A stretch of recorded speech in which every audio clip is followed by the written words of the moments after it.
오늘은 GitHub 기반의 오픈소스 컨트리뷰션이라는 주제로 이야기를 나눠보도록 하겠습니다. 우선 제 소개를 간략하게 드릴게요. 저는 클라우드 컴퓨팅 기술을 연구하고 있는 연구자이고요. 이렇게 연관 기술을 설계 및 구현하고 논문이랑 특허로 발표하고 국제 표준화하고 그리고 오픈소스화하는 연구자입니다. 요즘에는 개발자분들을 만나면은 명함보다도 GitHub 유저네임이 뭐냐고 늘 많이 물어보시더라고요. 저도 이 GitHub라고 하는 게 하나의 명함이라고 생각하고 이렇게 열심히 활동을 이어나가고 있습니다. 세미나 개요입니다. 크게는 세 파트로 준비를 했고요. 첫 번째는 Git와 GitHub에 대해서 간략하게 말씀을 드리고, 두 번째는 클라우드 컴퓨팅 쪽에서의 이제 오픈소스 기여 사례를 말씀을 드리고, 에코시스템에 대해서도 간략하게 말씀을 드리도록 하겠습니다. 마지막으로는 그러면 이러한 오픈소스 프로젝트에 어떻게 하면 기여를 할 수 있는지에 대해서 말씀을 드리도록 하겠습니다. 강의 시간은 1시간을 예정을 하고 있습니다. 네, 첫 번째 파트입니다. 오픈소스를 대변하는 Git와 GitHub라고 주제를 정해봤는데요. 굉장히 많은 오픈소스 프로젝트들이 지금 Git라고 하는 것과 GitHub를 통해서 만들어지고 있습니다. 조금 더 상세하게 말씀을 드리도록 하겠습니다. 일단 먼저 아셔야 되는 부분이 이제 저희가 GitHub라는 표현을 되게 많이 쓰는데요. 그 이면에는 Git라고 하는 소프트웨어가 같이 있습니다. 이 Git랑 GitHub랑은 다르다라고 하는 걸 먼저 알아두시면 좋을 것 같아요. 그리고 이게 어떻게 다른가, 뭔지를 다시 설명을 드리겠습니다. 첫 번째로 Git라고 하는 것은요, 분산 버전 관리 시스템이에요. GitHub가 아니라 Git는 분산 버전 관리 시스템입니다. 이 분산 버전 관리 시스템이 뭔지를 보면 우선 버전 관리 시스템이 뭔지를 봐야겠죠. 이 버전 관리 시스템이 뭐냐면은 우리가 예를 들어서 이제 파워포인트 슬라이드 작업을 한다라고 가정을 해보면은 제일 초기 버전 0.1을 만든 다음에 뭐 좀 바꾸고 나서 파일로 버전 2를 만들고 3을 만들고 이런 작업들 많이 하시잖아요. 파일 복사해가지고 이런 작업들을 하시는 이유가 어느 지점에서 많이 변경되는 것 때문에 되돌아가고 싶은 경우도 있고, 그리고 예전에 작업을 했던 히스토리를 또 알고 싶어서 이렇게 파일을 복사해서 우리가 작업을 많이 하고 있습니다.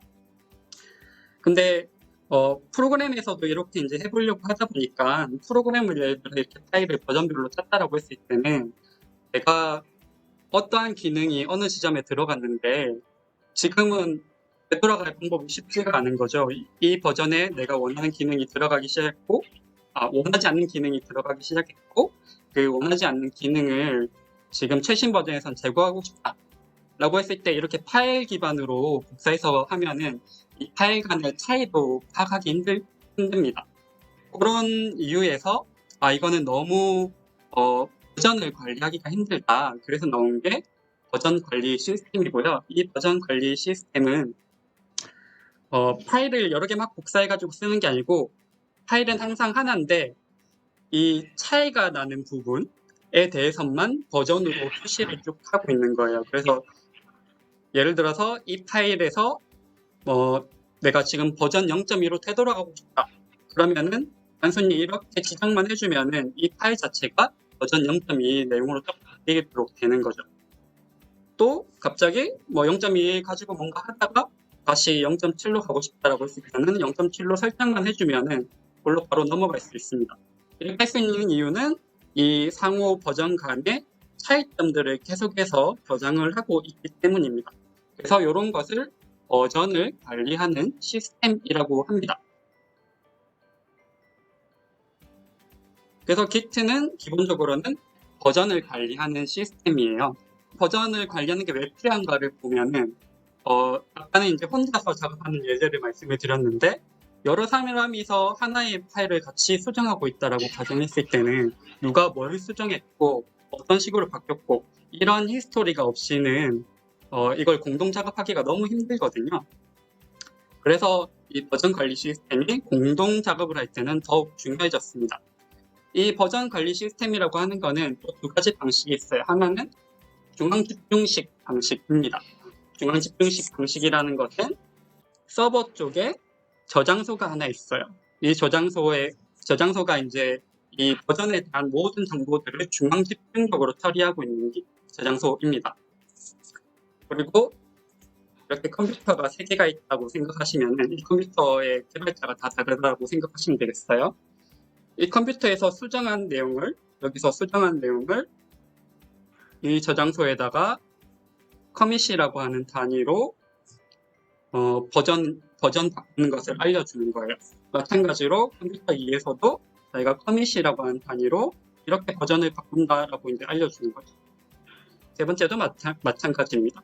그래서 이 중앙에 있는 이 저장소만이 가장 최신 모든 커밋 히스토리, 변경 히스토리를 다 가지고 있는 저장소예요. 그래서 올리는 것도 올리는 거지만 이 컴퓨터 1에서 이 중앙 집중에 집중되어 있는 저장소를 내려받기만 하면은 모든 최신 히스토리를 다 받을 수 있는 거죠. 이 저장소는 이렇게 커밋이라고 하는 히스토리를 다 저장을 하고 있습니다.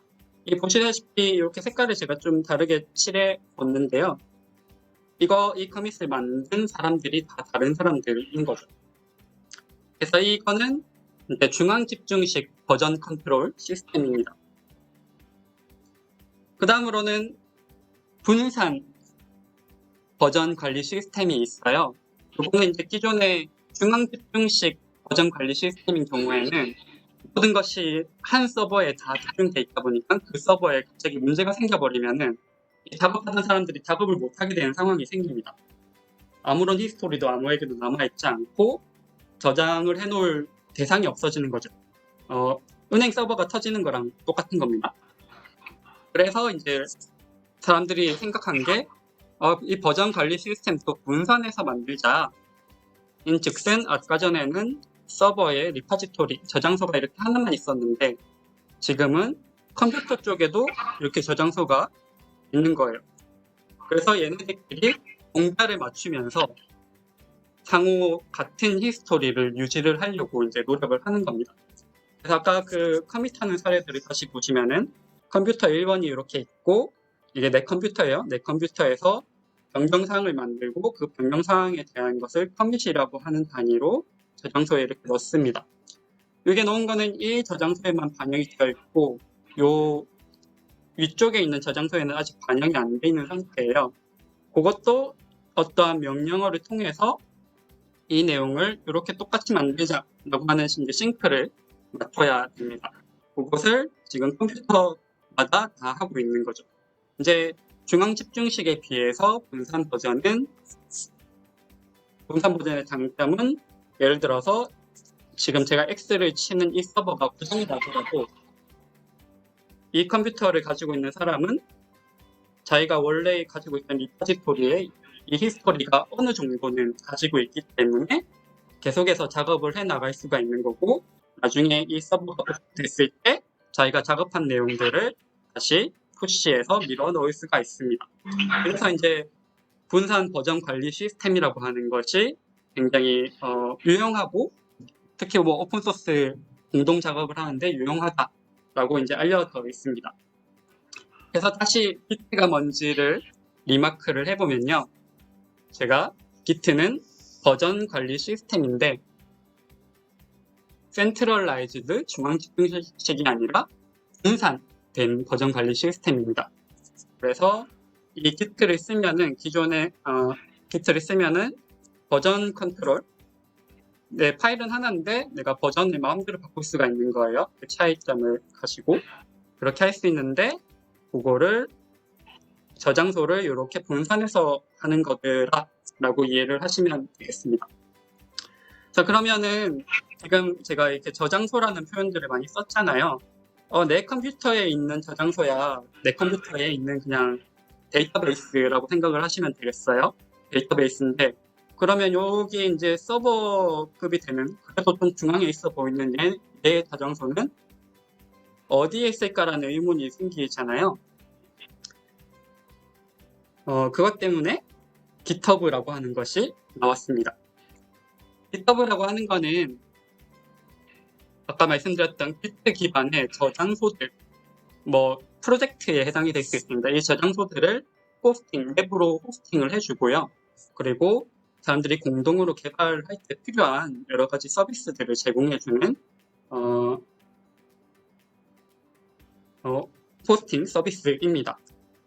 그래서 얘네들은 이 저장소들을 프로젝트 단위로 막 다 가지고 있어요. 사람들이 이 저장소를 올릴 수 있게 해뒀습니다. 이 GitHub는 그 2007년도부터 벌써 시작이 돼서요. 지금은 약 1억 개의 저장소를 호스팅하고 있다고 알려져 있습니다. 이 1억 개 중에는 우리가 많이 아는 것들이 포함이 되어 있어요. 예를 들면 머신러닝에서 텐서플로우라고 아마 많이 들어보셨을 거예요.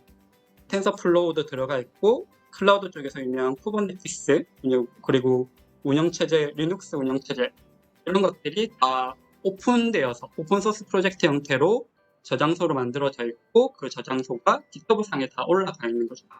그래서 그 GitHub 상에 올라가 있는 저장소는 사람들이 마음대로 다운로드 받을 수 있고요. 그리고 이것을 바꾸기 위해서 어떤 제안을 올릴 수도 있습니다. 그래서 GitHub와 Git는 다르다라고 하는 사실 알아두시면 좋을 것 같습니다. 그래서 GitHub가 어떻게 생겼는지 한번 훑어보겠습니다. 여기 이제 GitHub 사이트에 들어간 모습이고요. 여기에 하나의 프로젝트 저장소로 접속을 한 모습입니다. 그래서 지금 클라우드 바리스타 CB 텀블벅이라고 하는 프로젝트에 들어가 본 거예요. 이렇게 들어가 보면은 이렇게 위에 탭들이 나눠져 있고요. 첫 번째 탭은 코드라고 적혀 있습니다. 그리고 그 내용물을 보시면은 이거는 마치 우리가 알고 있는 디렉토리처럼 생겼어요. 이 소스 코드를 개발하는 디렉토리처럼 생겼어요. 그래서 열어서 보면 안에 소스 코드도 들어가 있고요. 뭐 성능 설정이나 이런 것들이 또 들어가 있습니다. 일단 이 저장소는 이 프로그램 코드뿐만 아니고요. 사실 뭐 그냥 텍스트 파일이라든지 PPT 파일이라든지 어떠한 파일이든 우리가 디렉토리와 파일 단위로 관리하는 것은 지금 이 저장소에다가 만들어서 넣으실 수가 있습니다. 그래서 이 첫 번째 항목은 코드다라고 보시면 되겠고요. 두 번째 항목은 이슈입니다. 이슈는 이제 이 저장소에 대해서 누군가 같이 공동으로 작업을 하고 싶을 때 이 코드 프로그램 자체에 뭐가 문제가 있으면은 뭐가 문제다라고 이제 버그가 있다 이런 걸 알리기도 해야 되고 또 이런 부분을 알고 싶다라고 질문도 해야 되잖아요. 근데 그렇게 게시물을 올리는 것입니다. 이슈 예를 들어서 뭐가 문제가 있습니다라고 하면서 이제 글을 쭉 쓰는 거죠. 그래서 이거는 거의 게시판과 똑같은 거예요. 이슈는. 그리고 다음으로 그렇게 이슈를 올렸다. 그리고 이제 내가 무슨 사항을 개선을 하고 싶다라고 해서 이슈를 올린 경우에는 내가 개발을 하고 나서 그 개발된 내용으로 사람들한테 이것을 받아주려 주세요라고 해서 제안서 같은 걸 올릴 수가 있잖아요. 그거를 GitHub에서는 pull request, 짧게 얘기해서 PR이라고 부릅니다. PR이라고 하는 용어를 이제 알아두시면 좋아요. 이제 오픈소스 커뮤니티에서는 이 PR이라는 용어가 굉장히 당연한 단어이거든요. 그래서 PR은 내가 수정한 코드의 내용이 들어가 있는 제안서다라고 생각을 하시면 되겠어요.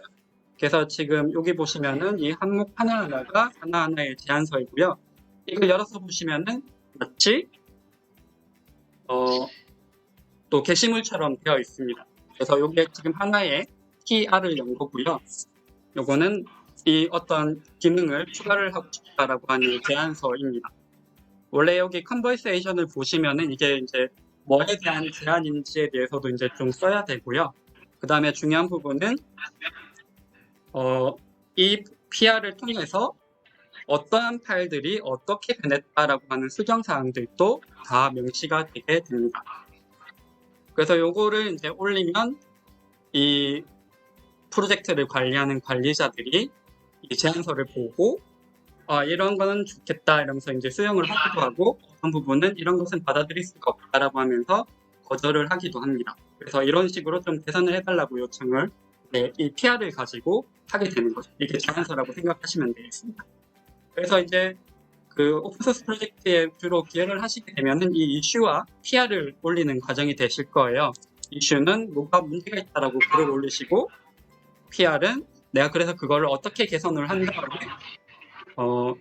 제안서를 쓰는 겁니다.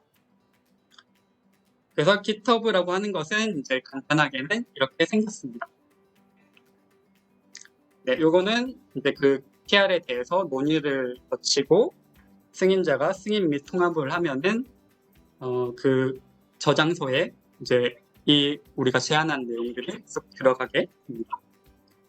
이렇게 한번 훑어봤고요. 그래서 방금 내용을 통해서는 GitHub가 뭐더라, 대충 어떻게 생겼더라 정도를 이제 파악을 하시면 되겠습니다. 그 다음으로는 클라우드 컴퓨팅 쪽에서의 오픈소스 사례랑 에코시스템에 대해서 간단하게 말씀드리도록 하겠습니다. 우선 클라우드 컴퓨팅을 모르는 분들이 계실 수도 있어서 간략하게 컨셉을 말씀을 드릴게요. 클라우드 컴퓨팅 시스템이라고 하는 거는 원래 컴퓨팅 인프라가 이렇게 되게 복잡하고 지저분하게 되어 있는데, 사용자들은 이 컴퓨팅 인프라가 복잡하게 되어 있어서 사용하기가 사실 어려울 수가 있거든요. 그래서 이 복잡한 이 컴퓨팅 자원들을 서비스 형태로 사용자들한테 네트워크를 통해서 이렇게 제공을 해주는 겁니다. 예를 들면 버추얼 머신 같은 것들을 빌려줄 수가 있는데요. 이 버추얼 머신은 우리 그 윈도우의 원격 접속 같은 거 한 번씩 해보셨죠? 그 원격 접속을 하듯이 클라우드에 있는 컴퓨터에 우리가 원격 접속을 해서 그 서비스를 직접 쓰는 거를 이제 IaaS, 인프라 서비스 애저 서비스처럼 이제 쓸 수가 있는 겁니다. 그 이외에도 예를 들면 마이크로소프트 365 같은 거, 오피스 같은 것도 내 컴퓨터에 직접 설치한 게 아니라 온라인상에서 그냥 접속해서 쓰시는 경우가 있잖아요. 그것도 실제로는 클라우드 쪽에서 그 서버들이 다 떠 있고 그냥 원격 접속해서 이렇게 쓰는 거예요. 그래서 이게 이제 클라우드 컴퓨팅의 가장 기본적인 컨셉입니다. 이 클라우드 컴퓨팅에서는 이제 아시다시피 아마존이라든지 구글, 마이크로소프트, 뭐 국내는 네이버라든지 카카오라든지 많은 기업들이 클라우드 서비스를 제공을 해주고 있고요. 전 세계적으로 봤을 때도 굉장히 많은 지역에 클라우드 서비스 제공자들이 이렇게 있는 것을 보실 수가 있습니다. 이제 그 클라우드 컴퓨팅 사례 중에 클라우드 컴퓨팅 오픈소스 사례 중에 하나가 클라우드 바리스타, 멀티 클라우드 공통 서비스 플랫폼이라고 하는 게 있는데요. 이게 이제 저희가 특히 S3에서 주로 추진해서 하고 있는 오픈소스 프로젝트입니다. 보시면 아까 제가 이 세상에 굉장히 많은 클라우드 서비스 사업자들, 공급자들이 있다고 말씀을 드렸는데 사용자들 입장에서는 사실은 이걸 무엇을 골라서 써야 될지를 모르잖아요. 그리고 이 서비스 제공자들이 다 다른 스타일로 생겼기 때문에 이 인터페이스, 사용하는 방식이 다 다릅니다. 그래서 이 클라우드 바리스타라고 하는 프로젝트에서는 얘네들을 이종의 멀티 클라우드라고 할 수 있는데 그거를 하나처럼 좀 쓸 수 있도록 만들어주고요. 그리고 그 위에서 어플리케이션들을 쉽게 동작시키고 운영할 수 있도록 만들어주는 프로젝트입니다. 뭐 요거에 대해서는 간략하게 이렇게만 소개를 드리도록 할게요. 그래서 저희 그 클라우드 바리스타라고 하는 오픈소스는 여러 가지 프레임워크, 서브 시스템들로 구성이 되어 있고요. 그 중에서도 이제 제가 12 텀블벅이라고 하는 서브 프로젝트의 리딩을 맡고 있습니다. 네, 그래서 저희가 이렇게 오픈소스 프로젝트를 진행을 하고 있다 보니까 이제 오픈소스 릴리스 행사 같은 것들 계속 추진을 하고 있고요. 혹시 관심 있는 분들은 이것도 보시면 좋을 것 같습니다. 지금까지 클라우드 바리스타 프로젝트에 대해서 잠시 말씀을 드렸고요. 그리고 두 번째로 이제 쿠버네티스라고 하는 클라우드에서 또 유명한 프로젝트가 하나가 있습니다. 쿠버네티스라고 하는 것은 클라우드 환경에서 효율적인 애플리케이션 운영을 위한 소프트웨어 플랫폼인데요. 이것도 오픈소스로 추진이 되고 있고, 이거는 초기 개발을 구글이 했습니다. 그리고 2015년도에 리눅스 파운데이션에 있는 기관을 운영 위탁해서 지금 굉장히 활성화되어 있는 글로벌 오픈소스 프로젝트 중에 하나입니다. 쿠브콘이라고 해서 이제 클라우드 이 쿠버네티스에 관련돼 있는 컨퍼런스가 있는데요. 작년을 기준으로 보면은 컨퍼런스에 2만 명이 넘는 사람들이 오는 듯 보고, 구글 트렌드도 보면은 뭐 예를 들면 텐서플로우 같은 것도 굉장히 요즘에 유명하잖아요. 그거에 비해서도 더 많은 그런 검색 횟수 같은 것들을 갖고 있는 걸 보면 이 쿠버네티스도 전 세계적인 관심을 갖고 있다는 것을 아실 수가 있습니다. 이 쿠버네티스에서도 그 오픈소스 활동을 하고 있고요. 그래서 지금 이거는 쿠버네티스에서 연간 기여자 순위 같은 걸 매기는 건데, 제가 지금 2만 명 중에 한 100위 정도에 이렇게 랭크되어 있는 것을 보실 수가 있습니다. 이렇게 이제 오픈소스 프로젝트에 참여를 많이 하시면은 이렇게 사람들을 많이 만날 기회들이 생겨요. 쬐끄맣게 제가 있는데 이렇게 기여를 하면서 사람들하고 얘기도 나누고, 또 아마 학생분들이시면은 또 기업에서 리크루팅하는 그런 정보도 굉장히 많이 얻으실 수 있다고 생각이 됩니다. 그래서 간단하게 쿠버네티스에 대해서도 소개를 해드렸고요. 네, 제가 이 클라우드 분야에 대한 오픈소스 프로젝트를 먼저 소개를 해드린 이유는, 이 클라우드 분야에는 지금 오픈소스 프로젝트들이 굉장히 많아지고 있어요. 그리고 굉장히 활성화가 많이 되어 있습니다. 지금 이제 보여드리는 그림은 클라우드 네이티브라고 하는 영역에서 그 네이티브 영역을 구성하는 다양한 요소들에 따라서 관련되어 있는 프로젝트들을 쭉 다 이렇게 아이콘으로 나열한 거예요. 보시다시피 엄청 많습니다. 이렇게 하나씩 선정을 하셔가지고 쭉 깊게 파고 들어가시면은 그 기여할 수 있는 포인트들이 많이 있어요. 그래서 클라우드 분야를 대표적으로 말씀을 드렸고, 또 요즘에는 머신러닝, 인공지능 분야에도 이렇게 에코시스템을 만들고 사람들이 오픈소스로 많이 참여하고 있기 때문에 그런데 이제 발을 한번 담궈보셔도 굉장히 좋을 것 같습니다. 세 번째로는 이제 오픈소스 프로젝트에 기여하는 방법이고요. 앞에 이제 기트가 뭔지, 깃허브에 대해 뭔지도 말씀을 드렸었고, 그리고 어느 분야에서 기여를 하면 좋겠다, 어느 분야에서 시작을 하실 수 있다라는 말씀을 드렸고, 만약에 이제 어느 분야에서 어느 프로젝트에서 좀 기여를 하겠다라는 게 좀 정해지시고 나면은 그 다음엔 진짜로 기여하는 방법을 아셔야 되잖아요. 그 방법을 좀 이론적인 측면이 아니라 실제 화면을 보면서 좀 말씀을 드려보도록 하겠습니다. 우선 첫 번째로는 이거는 이제 리마크 차원인데요. 아까 제가 버전 관리 시스템이 이렇게 분산되어 있는 것을 말씀을 드렸었잖아요. 요거를 이제 다시 한번 생각을 해보실 필요가 있습니다. 현재는 여기는 이제 서버가 이렇게 올라가 있고요. 요게 이제 버전 관리 시스템이고, 요 다음에 보시면은 기트랑 깃허브 기반의 컨트리뷰션 워크플로우 개요입니다. 요거는 아까 요 개념 설명할 때 서버라고 말씀드렸던 게 이렇게 깃허브로만 바뀌어 있어요. 그러니까 깃허브가 하나의 서버가 되는 거죠. 이 아래쪽은 똑같습니다. 개발자의 컴퓨터가 있고, 이게 내 컴퓨터라고 가정을 하시면은 이 안에 기트의 저장소가 있고, 기트 기반의 저장소가 있고, 이 깃허브 상에는 이제 오픈소스 프로젝트의 저장소가 이렇게 올라가 있는 거죠. 그것을 내려받아서 작업하고 다시 올리는 과정이 됩니다. 그거를 나 혼자서만 계속해서 하는 게 아니고 여러 사람하고 같이 하게 되는 것이죠. 그걸 이제 좀 확장해서 이렇게 보면은 깃허브 내에서도 아까 저장소라고 하는 걸 하나만 보여드렸었는데요. 실제로는 두 개의 형태로 구성이 됩니다. 요 업스트림 리포지토리라고 하는 것은 이제 오픈소스 프로젝트의 모체가 되는 저장소이고요. 이거는 모든 사람들이 공유하고 있고 누군가 관리하고 있는 것입니다. 보통은 이제 여기서 직접 작업을 하는 것을 허용을 하지 않고요. 사용자 본인 계정에 이제 카피하듯이 폴크라고 하는 개념으로 해서 본인 계정에 저장소를 카피를 해오게 됩니다. 깃허브 상에서요. 깃허브 상에서 그 작업을 하고, 그리고 이 나의 리포지토리를 기준으로 내 컴퓨터에다가 다시 땡겨와서 작업을 하게 됩니다. 그것이 지금 다른 개발자들도 마찬가지로 이루어지게 되겠죠.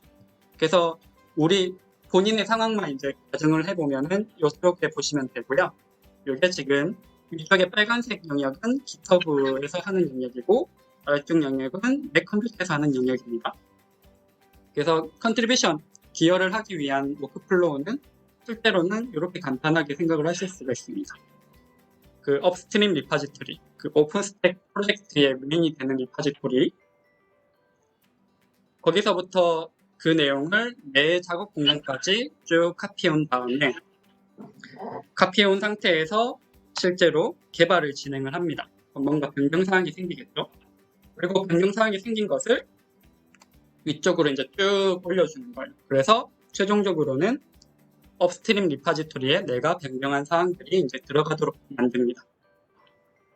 요걸 이제 만들어 놓고 나면은 다른 개발자들이 이러한 작업을 할 때는 다시 내가 작업한 게 포함되어 있는 내용을 가져가서 추가 작업을 하고 다시 올리게 되는 거죠.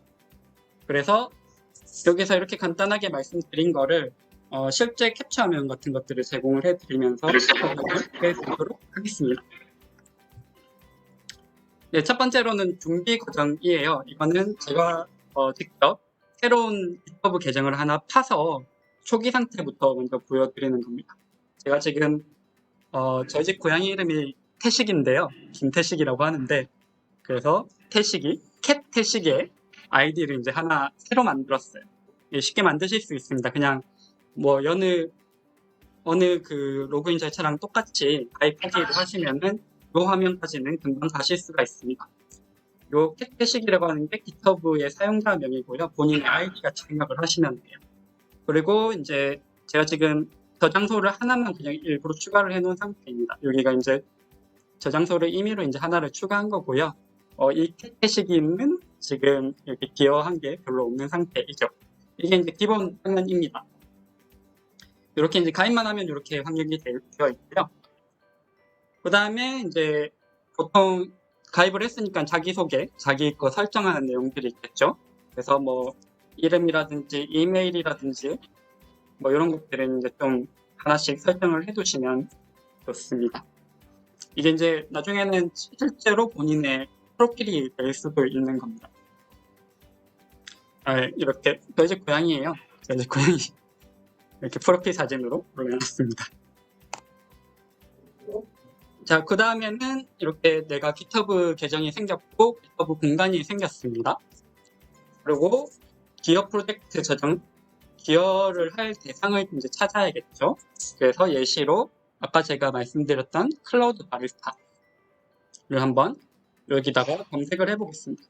여기서 원하는 키워드로 사실은 검색을 하시면 돼요. 예를 들어서 내가 머신러닝에 관심이 있는데 머신러닝에 관련되어 있는 GitHub 프로젝트들이 뭐가 있는지도 찾으시려고 하면은 여기다가 머신러닝이라고 해서 검색하시면 그 머신러닝에 관련되어 있는 매우 많은 저장소들이 뜰 거예요. 그거를 직접 선택하셔서 들어가서 작업을 하셔도 됩니다. 일단은 예시로 이제 클라우드 바리스타 거를 하는 걸 보여드릴게요. 클라우드 바리스타로 검색을 해봤더니 20개의 저장소가 검색이 되는데요. 네, 이게 지금 제가 관리하고 있는 12텀블벅이라고 하는 이 프로젝트가 이 저장소가 이제 제일 위에 뜨네요. 그래서 이거에다가 기여를 하겠다고 이제 마음을 먹으시는 거예요. 이게 괜찮아 보이네 하면 이제 기여를 하겠다라고 하시는 거죠. 그래서 이거를 클릭해 보시면은 이렇게 아까 초반에 훑어보기에서 보여드렸던 저장소 화면으로 이렇게 넘어옵니다. 보시면 클라우드 바리스타라고 하는 큰 프로젝트에서 CB 텀블벅이라고 하는 저장소가 있구나. 그리고 그 안에 코드들을 봤더니 이런 식으로 구성이 되어 있구나. 그리고 이제 이 화면이 이제 제가 밑에를 잘라서 그런데 이 밑으로도 이제 좀 내용이 더 있습니다. 근데 보통은 여기 나오는 내용은 리듬이에요. 이 프로젝트 저장소가 어떤 것이다라고 하는 게 보통은 다 써져 있습니다. 그래서 앞으로 아래로 이제 스크롤을 좀 내려보시면은 CB 텀블벅이고 이거는 멀티 클라우드 인프라 서비스 매니지먼트를 하는 소프트웨어다라고 표현이 되어 있고 여기 보시면은 이걸 어떻게 사용하고 어떻게 기여를 할 수 있는지에 대해서도 쭉 설명이 되어 있습니다. 이걸 이제 조금 숙지를 하시고 이제 시작을 하시는 거예요. 자, 그럼 이제 실제로 작업을 어떻게 하는지에 대해서도 보여드리겠습니다. 요 오른쪽에 제가 지금 마크하는 부분이 있잖아요. 이 부분은 이 워크플로우를 조금 간단하게 단계별로 표현한 것입니다. 그거랑 이제 왼쪽에 있는 캡처 화면을 이제 같이 좀 보시면 좋을 것 같아요. 우선은 제가 이제 요 빨간색으로 표시되어 있는 게 GitHub에서 일어나는 저장소, GitHub에서 일어나는 일들입니다. 요 GitHub에서 여기 버튼이 포크라고 하는 버튼이 있어요. 이거는 이 해당 저장소를 내 계정, 아까 우리 계정 하나 만들었잖아요. 내 계정에다가 카피를 해오는 작업입니다. 이거는 근데 그냥 일반적인 카피는 아니고 우리 좀 상관관계를 유지하면서 카피해오는 작업이에요. 그래서 이 지금 클라우드 바리스타 12 텀블벅이라고 하는 게 업스트림 저장소라고 하면은 이 업스트림 저장소에서 포크라는 버튼을 눌려서 내 계정, 지금 캣태식이라고 하는 계정에 복사를 해오면 이렇게 이 오리진 리파지토리라고 하는 것이 이렇게 생깁니다. 이 포크를 눌리면은 이런 화면이 이제 생겨요. 보시면은 캣태식이라고 하는 계정인데 거기에 CB 텀블벅이라고 하는 저장소가 똑같이 복제돼서 넘어옵니다. 아까는 캣태식이 아니라 클라우드 바리스타였고 지금 포크를 눌렸더니 그 저장소 자체가 그대로 다 복사가 되어 있는 상태인 거죠. 그래서 이 안에 보시면은 이 내용물도 똑같고 뭐 변화되어 있는 내용도 똑같이 이제 만들어져 있습니다. 그래서 이게 이제 포크라고 하는 이제 첫 번째 단계이고요. 저장소에서 이렇게 일어나는 일입니다. 네. 그리고 이제 다음 작업은 지금까지는 이 포크를 해야도 GitHub 저장소 내에서만 지금 일어나고 있는 일이에요. 근데 이거를 어쨌든 내 컴퓨터에다가 받아와야지만 내가 이 파일들을 뭐 수정하고 프로그램에서 추가할 수가 있겠죠. 그래서 그걸 내 컴퓨터로 이제 가져와야 됩니다. 그 가져오는 작업을 클론이라고 생각하시면 되겠어요. 그거는 여기에 코드를 선택을 누르시면은 클론이라고 해서 클론을 해갈 수 있는 주소를 이렇게 리턴을 합니다. 요거 누르시면은 이거가 이제 이 링크가 이제 복사가 되게 되고요. 그럼 이 링크를 복사한 거를 이제 내 컴퓨터에 와서 이제 작업을 하시는 거예요. 내 컴퓨터, 본인의 컴퓨터에서 이건 제가 이제 리눅스로 띄운 화면입니다. 첫 번째로는 git 클론. 이 지금 이제 git라고 하는 거는 이제 GitHub랑 정확한 관계가 있는 건 아니에요. git 자체는 아까 분산 버전 관리 시스템이고요. 이거는 소프트웨어입니다. 그래서 git라고 하는 명령을 써서 이 프로그램을 써서 아까 내 오리진 리파지토리에 있었던 내용물을 내 컴퓨터에다가 복사를 해옵니다. 근데 그 복사해오는 대상 주소는 아까 저희가 이 코드에서 이렇게 복사하게 눌려놨던 이 주소입니다. 그래서 git 클론하고 요거를 넣으시고 엔터를 치시면은 실제로는 어떤 일이 일어나냐면은 그 저장소 자체도 똑같이 이렇게 카피를 하고요. 카피가 되고 그리고 여기에 파일 내용들이 있었잖아요. 이 파일 내용들이 우리가 그냥 디렉토리 보듯이 이렇게 디렉토리가 하나 생기게 됩니다. 그래서 여기 보시면 이제 CB 텀블벅이라고 하는 로컬 저장소, 내 컴퓨터의 저장소에 CB 텀블벅이라고 하는 디렉토리가 생겼는데요. 이 내용을 까서 보시면은 지금 GitHub 상에 저장소 상에 있는 이 파일들이 그대로 다 들어가 있어요. 파일이랑 똑같은 개념입니다. 그래서 이 안에 들어가서 보시면 뭐 파일들이 많이 있겠죠. 그리고 이제 하나 더 추가적으로 해주셔야 되는 작업이 git remote라고 해서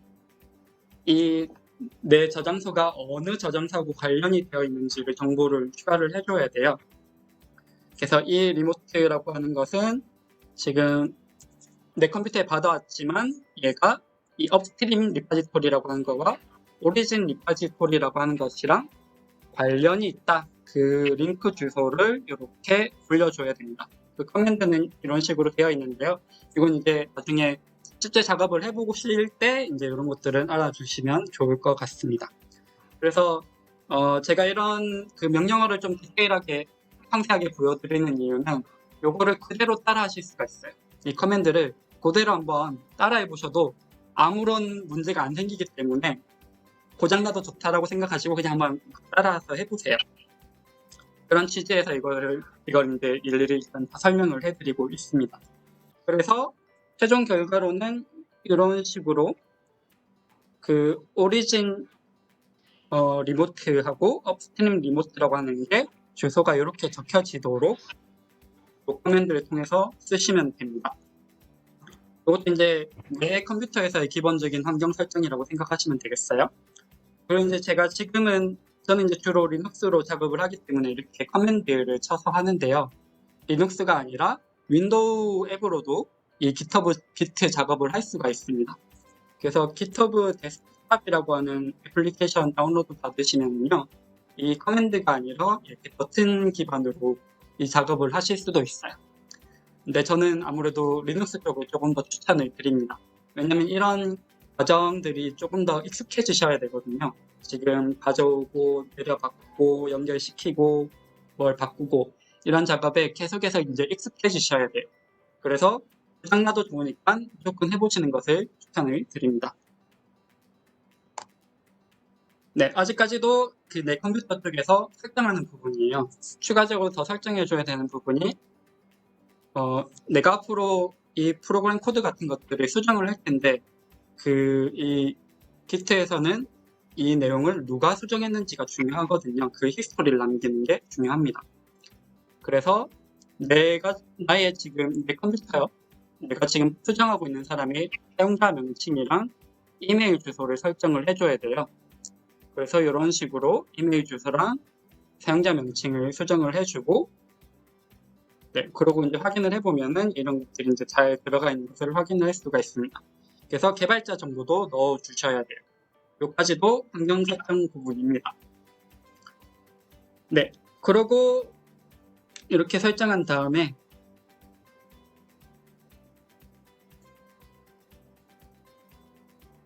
실제로 개발을 진행을 하시면 되겠습니다. 개발 부분입니다. 이 개발은 아까 그 CB 텀블벅이라고 하는 그 디렉토리가 생겼고 그 안에 파일들이 많이 있잖아요. 그 파일을 그냥 수정하시면은 그게 수정의 일환이고 개발의 일환입니다. 그거가 프로그램 코드일 수도 있고요. 그 아까 리드미 같은 것들 문서를 수정하는 거일 수도 있습니다. 그래서 그 문자 하나라도 수정을 하실 수가 있어요. 그래서 문자 뭐든지 간 하나를 수정해 보시는 거예요. 지금 이 사례에서도 제가 리드미를 그냥 한번 수정을 한 거거든요. 리드미를 수정을 하고 git 명령어로 git diff difference 차이점 보기라는 명령어를 수행을 하시면은 내가 수정하기 이전과 수정한 이후의 차이점을 비교를 해줍니다. 그래서 보시면은 이 빨간색으로 표시되어 있는 게 기존의 리드미의 모습이고요. 초록색으로 된 게 내가 수정한 모습입니다. 별로 수정한 게 없죠. 이렇게 몇 마디 좀 수정한 거를 이제 한번 해본 거예요. 재미로. 그래서 기트를 해보면은 내가 개발한 내용들이 어떻게 기존 건 뭐였고 지금은 어떤 식으로 바뀌었다. 이걸 알 수가 있습니다. 그리고 이 바뀐 내용을 이제 아까 커밋이라고 해서 변경 사항을 저장한 히스토리가 있다고 말씀을 드렸잖아요. 이제 그 작업을 거칠 겁니다. 일단 아까 git를 했었고 git 스테이터스 상태 보기를 한번 해보시면은 기존 코드에서 뭔가 수정된 내용이 있는지 없는지 자체를 이제 보실 수가 있어요. 그래서 git 스테이터스를 누르시면은 readme.md라고 하는 놈이 수정이 되었다는 사실을 git 프로그램이 알려줍니다. 이 수정된 내용은 이제 아직까지도 이렇게 워킹 카피에서만 수정된 사항이고요. 내 컴퓨터 내에 있는 로컬 리포지토리 저장소에 아직 들어가지 않았어요. 이걸 git 커밋이라고 하는 명령을 통해서 내가 아까 변경된 사항하고 이 파일에 대한 사항들을 여기다가 기록해 놓는 겁니다. 리파지토리에다가 이 리드미 파일에서 이런 내용들을 변경을 했습니다. 라고 딱 점 찍어 주는 거예요. 근데 이제 그거를 얘기를 할 때 이게 뭐에 대한 수정입니다를 알려줘야 될 거잖아요. 다른 사람들한테. 그래서 그거에 대한 커멘트를 이렇게 간략하게 달아요. 리드미를 조금 더 명확하게 업데이트를 했습니다. 라고 이제 이렇게 커멘트를 단 겁니다. 요 메시지라고 하는 건 그 의미고요.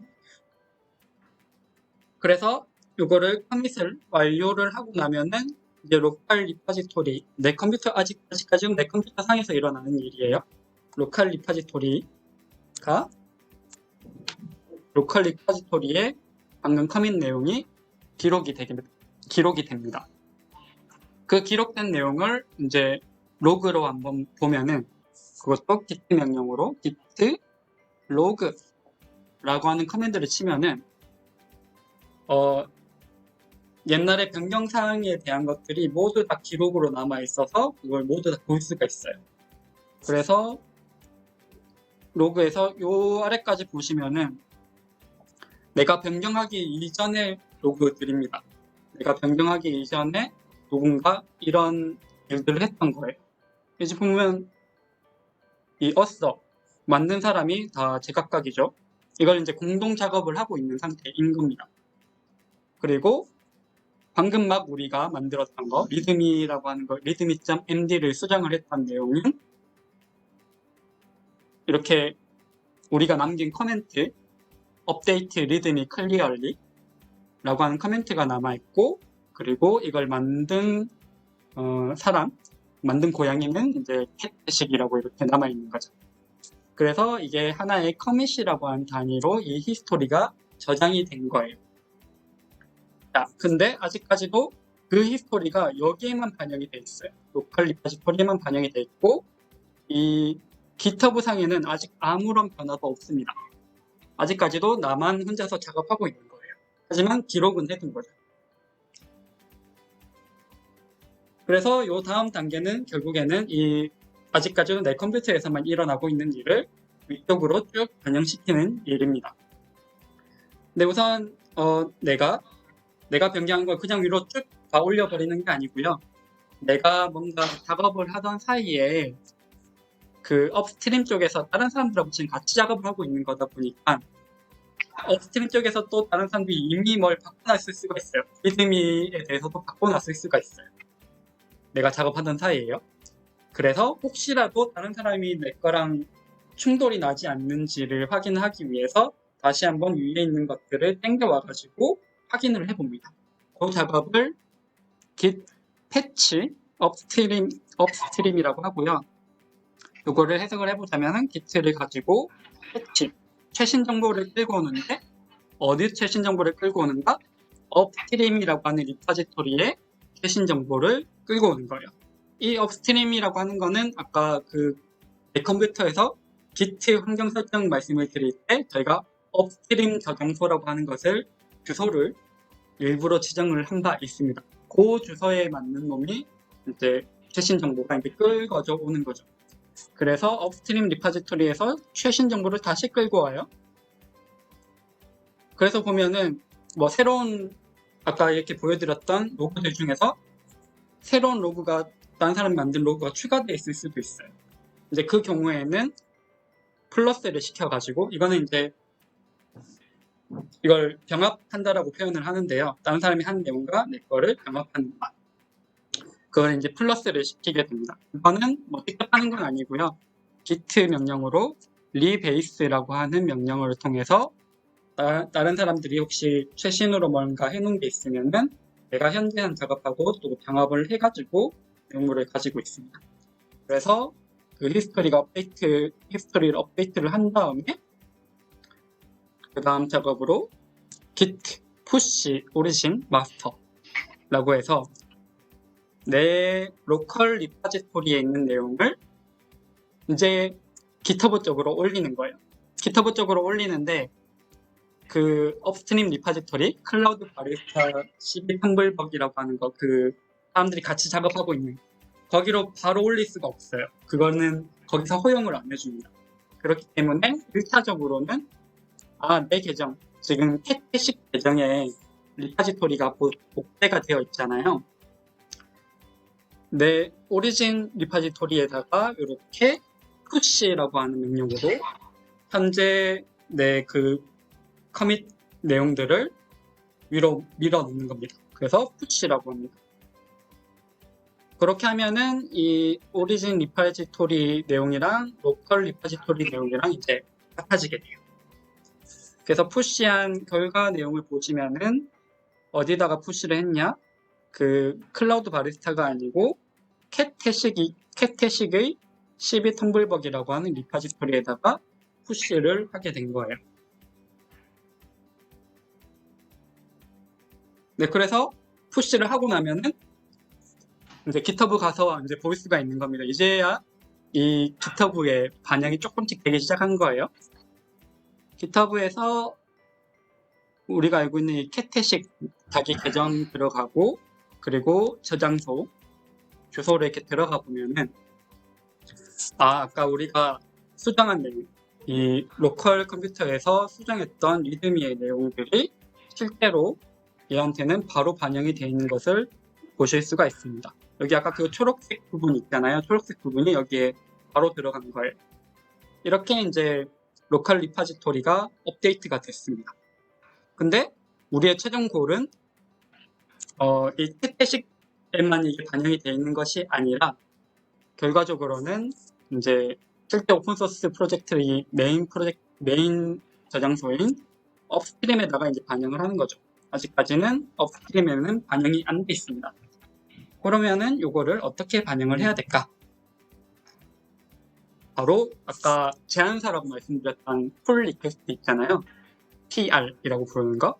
그 PR을 통해서 내 오리진 리파지토리에 있는 내용을 업스트림 리파지토리에다가 넣고 싶다고 제안을 합니다.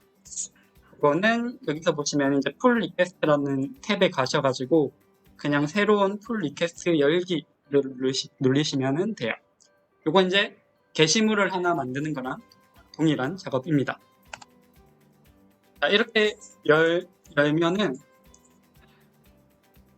중요하게 보셔야 되는 부분이 이제 이 부분인데 이 풀 리퀘스트라게 하는 것의 의미가 지금 캣캐식 12 텀블벅 즉 오리진 리파지토리에 있는 요건 이제 브랜치, 마스터 브랜치라는 건데 요거는 좀 개념 설명이 필요해서 지금은 넘어가도록 하겠습니다.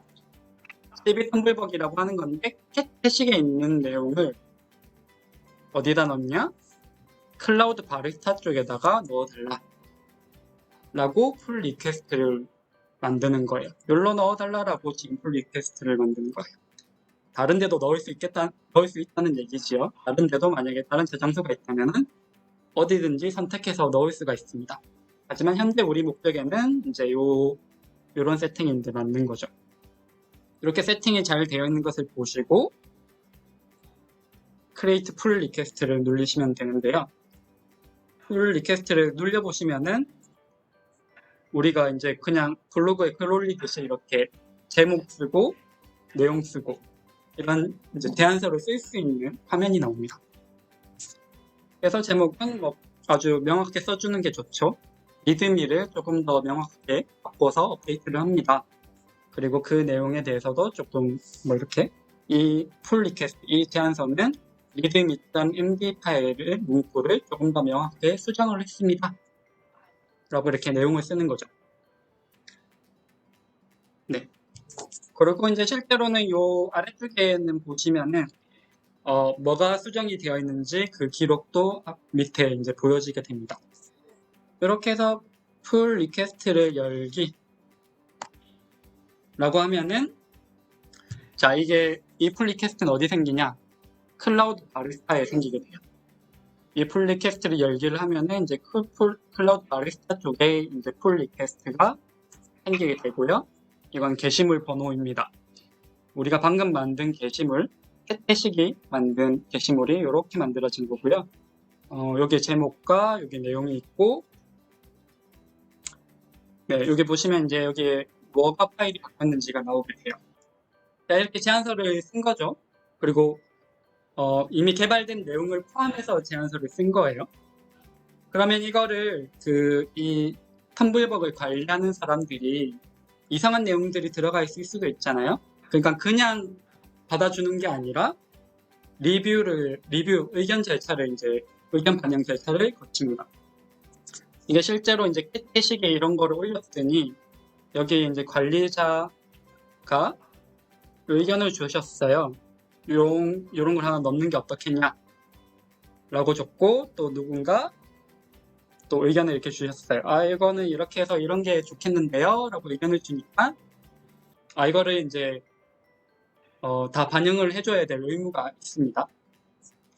그러면은 우리가 다시 이 내 컴퓨터에서 작업을 한 다음에 커밋을 다시 넣고, 그 다음에 오리진 리포지토리로 이렇게 다시 밀어넣는 작업, 의견 반영을 위해서 다시 작업을 하고 커밋하고 다시 재반영하는 이런 절차를 거쳐야 됩니다.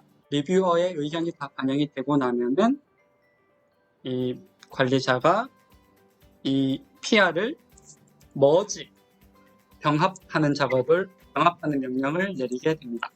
이 병합하는 명령을 딱 내리는 순간 이 PR의 내용이 업스트림 리포지토리에 이제 완벽하게 들어가게 되는 거죠. 네, 이렇게 하면은 아까 오리진 리포지토리에서 보셨던 반영 사항이 업스트림까지 반영이 된 거예요.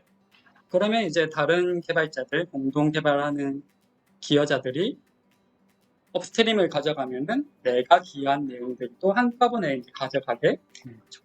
이러면은 이제 기여가 성공했다고 보시면 되겠습니다. 그래서 이게 기여의 전체 과정을 이제 스크린 캡처를 해가면서 이제 보여드린 거예요. 그래서 제가 이걸 굳이 이렇게 스크린 캡처를 다 해드린 이유는 진짜로 요 과정이 전 과정이기 때문에 거의 유사하게 이렇게 쭉 한번 해보실 수가 있습니다. 그런 측면에서 이제 이렇게 스크린 캡처를 해드렸습니다. 자, 이렇게 하고 나면은 이제 업스트림 쪽에서 개발 히스토리를 볼 수가 있어요. 업스트림 쪽에서도 git 로그라고 하는 걸 이제 쳐서 보면은 이렇게 이거 하나하나가 지금 개발 히스토리입니다. 여러 사람이 이제 같이 작업을 한 내용인 거죠. 이렇게 쭉 개발 히스토리가 쌓이고 Git는 결국엔 버전 관리 시스템이고 우리가 원하는 버전으로 얼마든지 옮겨갈 수가 있거든요. 그래서 정말로 이 프로젝트를 이렇게 쭉 진행하다가 어떤 특정 지점에 뭔가 문제가 생겼더라. 근데 모르고 지나갔어요. 그러면은 뒤로 이렇게 되돌려서 다시 나아갈 수도 있습니다. 그래서 우리가 이 오픈소스에 기여한다는 거는 특히 이제 프로그램 코드 이런 것들로 이제 기여한다는 얘기는 본인의 이름으로 이러한 커밋 히스토리를 남기는 과정이라고 생각을 하시면 되겠습니다. 네, 이렇게 이제 쭉 어떻게 하는지에 대해서 설명을 해드렸고요. 리마크 차원에서 이제 다시 한번 그 워크플로우를 흐름대로 다시 공유를 해드리겠습니다. 사실은 방금 제가 말씀드렸던 전 과정을 이렇게 그림으로 그려두었거든요. GitHub 상에서의 업스트림 리포지토리, GitHub 상에서의 오리진 캐시계 리포지토리, 그리고 내 컴퓨터에서의 로컬 리포지토리이고, 이 동그라미가 하나하나가 이제 다 커밋이라고 하는 단위이고요. 아까 쭉 말씀드렸다시피 업스트림에서 내 오리진으로 포크 가져오고 내 컴퓨터로 클론 가져오고 그 다음에 작업을 한 다음에 개발을 한 다음에 커밋하고 그 다음에 쭉 다시 밀어넣는 폴리캐스트를 만들어서 밀어넣는 그런 단계이고요. 그거를 간단하게 다시 말씀을 드리자면은 GitHub 가입이랑 그 다음에 기본적인 프로필 설정하고 이런 환경 설정하고 그 다음에 내가 어느 프로젝트에다가 기여를 할지 기여 대상을 좀 찾고, 첫 번째로는 업스트림에서 포크라고 하는 버튼을 눌려서 본인의 GitHub 계정에다가 저장소를 카피를 해오고요. 그 다음으로는 내 컴퓨터의 작업 환경이 이제 나오도록 오리진 리파지토리를 클론을 해와서 로컬 리파지토리를 생성을 하고요. 그리고 실제 그 파일을 기반으로 개발을 추진을 하십니다. 그 다음에 이제 개발이 완료가 되고 나면은 내가 개발한 내용을 히스토리로 남기기 위해서 커밋이라고 하는 행위를 합니다. 그 커밋을 하고 나면은 그 커밋된 내가 변경한 내용이 히스토리 형태로 로컬 리포지토리에 이제 들어가게 되죠. 로컬 리포지토리에 들어가고 나면은 혹시라도 그 업스트림 리포지토리에서 다른 기여자들이 지금 막 바꿔놓은 사항들이 있을 수 있기 때문에 그 내용들을 다시 가지고 와서 합쳐서 패치를 받아오고요. 패치를 받아오고 그 내용을 가지고 내 오리진 리파지토리에다가 푸시를 합니다. 네, 그렇게 내 오리진 리파지토리에 그러면 내가 변경한 사항들이 커밋들이 다 반영이 되어 있고 그것을 업스트림 쪽에다가 이제 실제로 넣기 위해서 PR이라고 하는 제안서를 만들죠. 그 PR이 리뷰 절차를 통해서 이제 OK가 떨어지고 나면은 그 관리자가 머지라고 하는 행위를 하고 나면은 업스트림 리파지토리에 반영이 되는 거예요. 근데 이렇게 쭉 이제 한 바퀴를 돌면은 기여가 성공했다고 보시면 되겠습니다. 네. 그런데 이제 제가 이 과정 자체가 사실은 쉽지가 않아요. 이건 학생분들한테 뭐 이렇게 쭉 따라와 보시면 좀 어려우실 수가 있는데 학생분들한테만 어려운 게 아니라 그냥 일반 개발자들한테도 좀 어려울 수 있는 부분입니다. 저도 이거 처음 할 때는 까다로웠어요. 이 개념도 잘 이해가 안 되고 어려웠었거든요. 근데 가장 작은 기여 단위, 예를 들면은 5타입자 정도 수정하는 거 하나 잡고 내가 이거를 한번 바꿔보고 싶다라는 마음을 가지시고 요 단계를 이제 쭉 해보는 거예요. 그래서 이 한 글자를 바꾸는 데까지 성공을 하시잖아요. 그러면은 그 다음 단계는 두 글자 바꿔보시는 거예요. 두 글자를 이렇게 쭉 한번 쭉 바꿔보시고 세 글자 바꿔보고 그래서 이 기트랑 GitHub 기반으로 하는 이 기어 워크플로우가 몸에 익으시면은 그 다음부터는 그냥 내가 얼만큼 잘 개발을 하는가 그런 이슈밖에 안 남게 됩니다. 그래서 이거가 익숙해지시고 나면은 얼마든지 뭐 국내 오픈소스 프로젝트나 글로벌 오픈소스 프로젝트에 본인의 이름을 커밋이라고 하는 그 단위로 남기실 수가 있어요. 네. 마지막으로 이제 제가 또 말씀드리고 싶은 부분은요. 이제 학생분들에게 좀 말씀드리고 싶은 거는 좀 오픈 마인드인 게 좋겠다. 뭐 이제 자기가 소속되어 있는 것이라든지 뭐 기타 여러 사항들 신경 쓰지 마시고 내가 그냥 하고 싶은 것들에 들어가서 작업을 하시고 사람들이 얘기하는 것들을 좀 쉽게 받아들이시면 좋을 것 같고요. 그리고 액티브 해야 됩니다. 내가 하지 않으면은 누가 시켜줄 사람이 없어요. 내가 이거 하나라도 수정하고 싶다는 마음이 생기면은 그것을 꼭 성공하겠다는 생각으로 활동적으로 쭉 해보셔야 됩니다. 중간에 막히시더라도 일단 시작해가지고 가보셔야 돼요. 그리고 좀 사람들한테 신뢰받을 수 있도록 해야 되는데 그거는 아까 제가 작은 단위로 기여를 시작하시면 좋다라고 말씀드렸던 부분입니다. 작은 단위로 시작하셔서 기여를 해보시고요. 그 다음에 조금 더 그 단위를 키우시고요. 그렇게 이제 반복을 하시다 보면은 이 오픈소스 커뮤니티 쪽에서 신뢰를 높일 수가 있어요.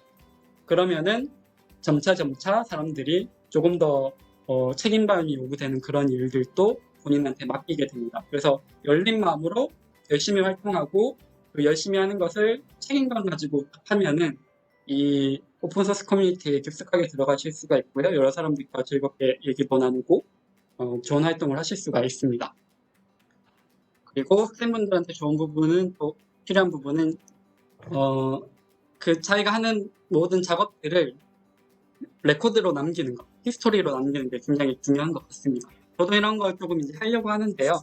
예를 들면 이제 제가 지금 첫 번째로 표현한 거는 저는 제 웹사이트가 있어요. 제 웹사이트를 만들어 가지고 그냥 상시 공개를 하고 있습니다. 여기에는 뭐 연구 경험이라든지 내가 하는 활동 내용들을 가능한 많이 집어넣고 있고요. 여기 나중에 발표 자료를 공유를 해드릴 테니까 이런 거 한 번씩 들어가서 보세요. 이런 걸 이제 만들기도 하고요. 또 요거는 이제 GitHub 프로필입니다. GitHub 프로필도 아까 제가 그 컨트리뷰션, 커밋 같은 거 하나 올릴 때마다 여기에 점이 하나씩 생겨요. 지금 제가 이제 커밋을 하면서 이렇게 점들을 만들어 나가는 겁니다. 이거를 프로필로 그냥 보는 기업들도 많이 있어요. 당신 GitHub 상에서 얼만큼 사람들한테 기여 많이 했어요? 어떤 개발자예요? 그때 막 주저리 얘기할 필요 없이 GitHub 아이디 던져주면은 지금 해외에서는 이렇게 해서 리크루팅 되는 경우가 되게 많습니다. 그래서 이런 것들이 또 남기시면은 굉장히 좋은 나중에 뭐 취업하고 이럴 때도 굉장히 좋은 장점이 되실 거예요. 조금씩 해보실 수 있다는 그 사실 자체로. 그리고 네, 뭐 이거는 제가 이제 학술적인 연구 부분들도 제가 논문 쓰고 이런 것들이 지금 다 기록이 남아 있거든요. 그래서 학생분들이 이런 것들을 조금씩 쌓아가시면 좋을 것 같아요. 이런 걸 많이 쌓으실수록 나중에 되게 큰 빚을 발하실 거라고 생각합니다. 그리고 이렇게 해서 결국에는 능숙한 개발자 그리고 연구자 또는 CEO 이렇게 되시고 나면은 또 후배분들이 다시 또 그 절차를 밟고 올라서실 수 있도록 여러분들도 다른 분들한테 그렇게 도움이 되셨으면 좋겠습니다. 여기 제가 G라고 해서 이렇게 유튜브 하나 올려놓은 게 있는데요. 이거는 무료로 이러한 웹사이트를 만드는 가이드를 제가 하나 동영상으로 찍어놨어요. 요거 눌려서 보시면 이제 GitHub에도 조금 익숙해지실 수 있으면서도 GitHub 기반으로 이러한 웹사이트를 무료로 호스팅할 수 있는 방법이니까 이런 가이드도 보시고 GitHub에 조금 더 익숙해지셨으면